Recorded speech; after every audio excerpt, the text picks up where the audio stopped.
ভাবুন তো, বিশ্বের দুটো সবচেয়ে বড় অর্থনীতির মধ্যে একটা বাণিজ্য চুক্তি, যেটা কিনা ফাইনাল হতে প্রায় 2 দশক লেগে গেল। হ্যাঁ, ঠিকই শুনছেন, ভারত আর ইউরোপীয় ইউনিয়ন ঠিক এমনই একটা ঐতিহাসিক চুক্তির দোরগোড়ায় এসে দাঁড়িয়েছে। চলুন একটু গভীরে গিয়ে দেখি কেন এটিকে সব চুক্তির সেরা চুক্তি বা মাদার অফ অল ডিলস বলা হচ্ছে। একদম, সব চুক্তির সেরা চুক্তি। খোদ ভারতের বাণিজ্যমন্ত্রী পীয়ূষ গোয়েল যখন এই কথাটা বলেন, তখন বুঝতেই পারছেন এর ওজনটা ঠিক কতটা। এটা কিন্তু শুধু একটা সাধারণ ট্রেড ডিল নয়, না, একদমই না। এটা আসলে একটা নতুন গ্লোবাল ইকুয়েশন বা বিশ্ব সমীকরণের শুরু। দেখুন, এই চুক্তির আসল গুরুত্বটা বুঝতে হলে আমাদের একটু চারপাশের পরিস্থিতিটা দেখতে হবে। মানে, এখনকার গ্লোবাল সিনারিওটা। একদিকে আমেরিকার ট্রেড প্রোটেকশনিজম বা সুরক্ষাবাদের দেয়াল তুলছে, সারা বিশ্বেই বাণিজ্য নিয়ে একটা টানাপোড়েন চলছে। আর ঠিক সেই সময়েই ভারত আর ইইউ একসাথে মিলে সেই দেয়ালটাকে ভেঙে ফেলার একটা বিরাট শক্তিশালী বার্তা দিচ্ছে। তবে এই জায়গায় পৌঁছানোটা কিন্তু মোটেও সহজ ছিল না। রাতারাতি তো কিছুই হয়নি।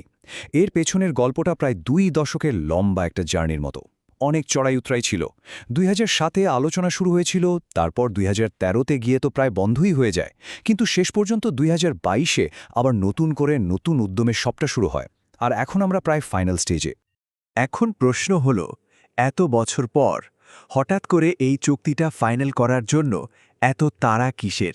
মানে, দুই পক্ষেরই এমন কি দরকার পড়ল? এর পেছনে কিন্তু খুব শক্তিশালী কিছু অর্থনৈতিক আর কৌশলগত কারণ আছে, যা ভারত আর ইইউ দুজনকেই এই দিকে ঠেলে দিয়েছে। ব্যাপারটা আসলে একটা পারফেক্ট উইন উইন সিচুয়েশন, মানে দুজনেরই লাভ। ভারতের দিক থেকে দেখলে আমেরিকার চড়া শুল্কের চাপটা কমানো যাবে, সাথে আইটি সার্ভিস, টেক্সটাইলের মতো শ্রমনির্ভর রপ্তানি বাড়বে। আর ইউরোপের কি লাভ? তারা চীনের ওপর থেকে সাপ্লাই চেনের নির্ভরতা কমাতে চায়। আর তার জন্য ভারতের $4.2 ট্রিলিয়ন বিশাল মার্কেটে ঢোকার সুযোগটা তাদের জন্য সোনায় সোহাগা। এতে তাদের কৌশলগত স্বাধীনতাও কিন্তু অনেক বেড়ে যাবে। ভারত আর ইউ এর মধ্যে এখনকার ট্রেডের ভলিউমটা শুনলে অবাক হবেন। $190 বিলিয়ন। এটা শুধু এক বছরের লেনদেন হওয়া পণ্য আর পরিষেবার মোট ভ্যালু, ভাবা যায়। আর এই নতুন চুক্তিটা এই বিশাল সংখ্যাটাকেই এক অবিশ্বাস্য নতুন লেভেলে নিয়ে যেতে চলেছে। তো চলুন এবার একটু সেক্টর ধরে ধরে দেখি। মানে, এই শুল্ক কমার ফলে ঠিক কোন কোন ইন্ডাস্ট্রিতে বড় সড় বদল আসতে চলেছে আর কারা সবচেয়ে বেশি লাভবান হতে চলেছে। শুরু করা যাক গাড়ি দিয়ে। জানেন কি, এখন ইউরোপ থেকে একটা কমপ্লিটলি বিল্ট গাড়ি ভারতে আমদানি করতে গেলে তার উপর 110% পর্যন্ত ট্যাক্স দিতে হয়। হ্যাঁ, 110%। এটা বিশ্বের অন্যতম সর্বোচ্চ শুল্ক। আর এই ডিলটাকে করতে চলেছে এই 110%-এর বিশাল ট্যাক্সের দেওয়ালটাকে এক ঝটকায় নামিয়ে 40%-এ নিয়ে আসার কথা বলছে। এটা কিন্তু একটা বিরাট পদক্ষেপ। এর ফলে ইউরোপের গাড়ি কোম্পানিগুলোর জন্য ভারতের বিশাল বাজারটা পুরোপুরি খুলে যাবে। এবার ভারতের দিকটা দেখা যাক। কোন কোন জিনিস ভারত সবচেয়ে বেশি রপ্তানি করে ইউরোপে?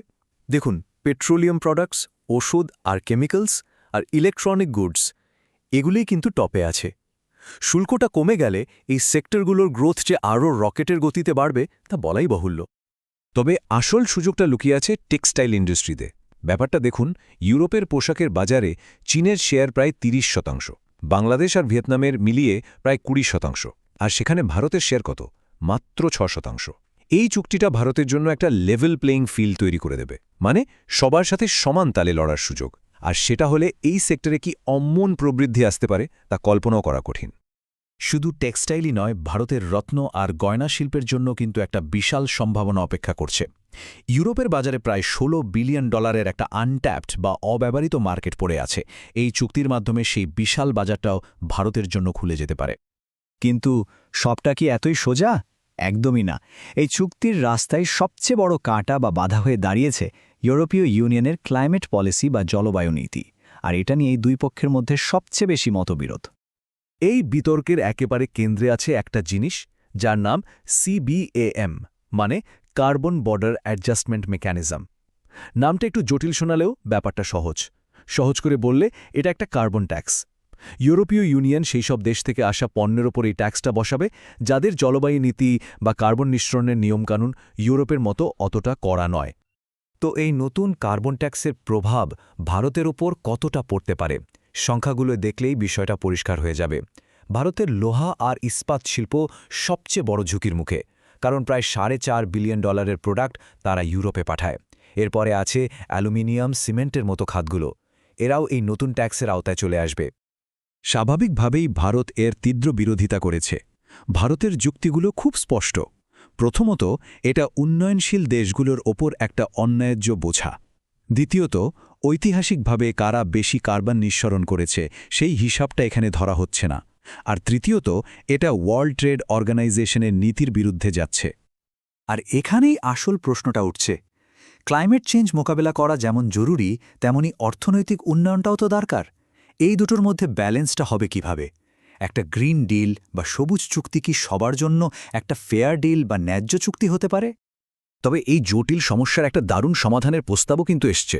আইডিয়াটা হলো ভারতের যে নিজস্ব কার্বন মার্কেট আছে সেটাকে ইউরোপিয়ান ইউনিয়নের সিস্টেমের সাথে লিঙ্ক করে দেওয়া। এই মডেলটা যদি কাজ করে যায় তাহলে কিন্তু দারুণ ব্যাপার হবে। একদিকে ভারতীয় রপ্তানিকারকরা ডবল ট্যাক্সের বোঝা থেকে বাঁচবে, অন্যদিকে জলবায়ু সহযোগিতার ক্ষেত্রে এটা একটা নতুন মডেল হয়ে উঠতে পারে। আসলে এই চুক্তিটা কিন্তু শুধু শুল্ক কমানো বা ব্যবসা বাণিজ্য বাড়ানোর মধ্যে সীমাবদ্ধ নয়। এর ব্যাপ্তি অনেক অনেক বড়। এটা আসলে ভারত আর ইউরোপের মধ্যে একটা গভীর স্ট্র্যাটেজিক বা কৌশলগত জোটের শুরু। এই পার্টনারশিপটা ঠিক কতটা গভীর তা বোঝা যায় সহযোগিতার ক্ষেত্রগুলো দেখলে। সামুদ্রিক নিরাপত্তা, প্রতিরক্ষা, সন্ত্রাসবাদ দমন, সাইবার সিকিউরিটি, এমনকি আর্টিফিশিয়াল ইন্টেলিজেন্স বা 5G, 6Gর মতো ডিজিটাল গভর্নেন্সের বিষয়গুলো এর মধ্যে আছে। মানে এটা একটা কমপ্লিট স্ট্র্যাটেজিক অ্যালায়েন্স। ইউরোপীয় কমিশনের প্রেসিডেন্ট উর্সুলা ফন ডার লেয়েনের এই কথাটা শুনলেই পুরো বিষয়টা পরিষ্কার হয়ে যায়। তিনি বলেছেন, ভারত এবং ইউরোপ একটা স্পষ্ট সিদ্ধান্ত নিয়েছে, আর সেই সিদ্ধান্তটা হলো কৌশলগত অংশীদারিত্ব, আলোচনা আর উন্মুক্ততার। মানে এটা হঠাৎ করে হয়ে যাওয়া কিছু নয়, এটা একটা ভেবেচিন্তে নেওয়া কৌশলগত পদক্ষেপ। এর জিওপলিটিক্যাল বা ভূ রাজনৈতিক প্রভাবটা কিন্তু এনর্ম। এই চুক্তিটা সারা বিশ্বকে একটা পরিষ্কার মেসেজ দিচ্ছে। যে সময়ে গ্লোবাল পাওয়ার ইকুয়েশন দ্রুত বদলাচ্ছে, সেই সময়ে ভারত আর ইউরোপ একসাথে মিলে একটা শক্তিশালী জোট তৈরি করছে। একদিকে মার্কিন যুক্তরাষ্ট্রের পলিসির অনিশ্চয়তা, অন্যদিকে চীনের প্রভাব, এই দুটোর বিরুদ্ধেই এটা একটা বড়সড় কাউন্টার ব্যালেন্স। তাহলে শেষ প্রশ্নটা এটাই, যখন পুরনো জোটগুলো ধীরে ধীরে দুর্বল হচ্ছে, গ্লোবাল অর্ডার বদলে যাচ্ছে, তখন ভারত আর ইউরোপের এই নতুন পার্টনারশিপ, এটাই কি আগামী দিনের বিশ্বশক্তির নতুন ব্লুপ্রিন্ট বা নীলনকশা হতে চলেছে? ভাবনার বিষয়, তাই না?